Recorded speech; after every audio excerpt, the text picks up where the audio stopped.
फेरि खटी आयो यार आज।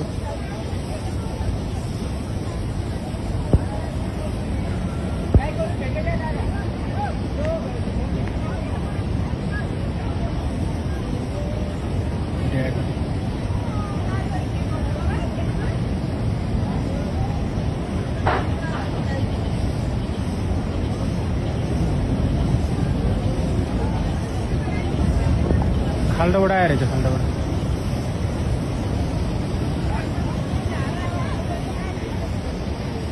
ओ मङ्गल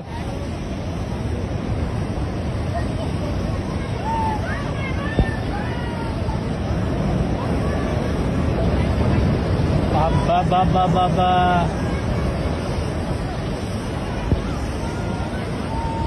ठुलो आयो खटी आयो।